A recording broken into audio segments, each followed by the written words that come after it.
hommage aux slameurs et aux amoureux.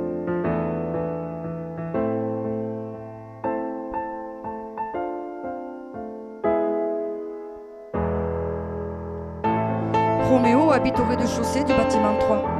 Juliette dans l'immeuble d'en face au dernier étage.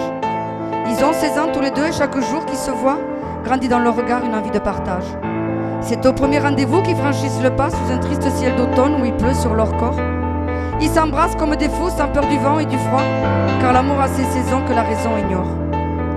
Roméo kiffe Juliette et Juliette kiffe Roméo, et si le ciel n'est pas clément, tant pis pour la météo. Un amour dans l'orage, celui des dieux, celui des hommes, un amour du courage et de deux enfants hors des normes. Juliette et Roméo se voient souvent en cachette. Ce n'est pas qu'autour d'eux les gens pourraient se moquer, c'est que le père de Juliette a une kippa sur la tête et celui de Roméo va tous les jours à la mosquée. Alors ils mentent à leur famille, ils s'organisent comme des pros. S'il n'y a pas de lieu pour leur amour, ils se fabriquent un décor. Ils s'aiment au cinéma, chez des amis, dans le métro, car l'amour a ses maisons que les darons ignorent. Roméo kiffe Juliette et Juliette kiffe Roméo, et si le ciel n'est pas clément, tant pis pour la météo. Un amour dans l'orage, celui des dieux, celui des hommes, un amour du courage et de deux enfants hors des normes. Le père de Roméo est vénère, il a des soupçons. La famille de Juliette est juive, tu ne dois pas t'approcher d'elle. Mais Roméo argumente et résiste au coup de pression. On s'en fout, papa, qu'elle soit juive, regarde comme elle est belle.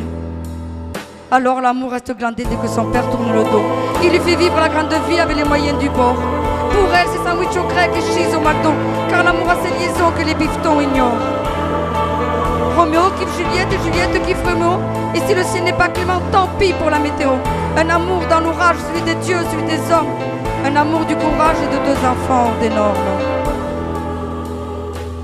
Mais les choses se compliquent quand le père de Juliette tombe sur des messages qu'il n'aurait pas dû lire. Un texto sur l'iPhone et un chat internet, la sanction est tombée. Elle ne peut plus sortir. Alors Roméo galère dans le hall du bâtiment 3. Malgré son pote Mercutio, sa joie s'évapore. Sa princesse est tout près mais retenue sous son toit, car l'amour a ses prisons que la raison déshonore. Mais Juliette et Roméo changent l'histoire et se tirent à croire qu'ils s'aiment plus qu'à la vie qu'à la mort. Pas de fiole de cyanure n'en déplaise à Shakespeare, car l'amour a ses horizons que les poisons ignorent. Roméo kiffe Juliette et Juliette kiffe Roméo, et si le ciel n'est pas clément, tant pis pour la météo. Un amour dans l'orage, celui des dieux, celui des hommes, un amour du courage et de deux enfants hors des normes. Roméo kiffe Juliette et Juliette kiffe Roméo, et si le ciel n'est pas clément, tant pis pour la météo. Un amour dans un orage réactionnaire et insultant, un amour et de deux enfants en avance sur leur temps. Un amour et de deux enfants en avance sur leur temps. Roméo kiffe Juliette.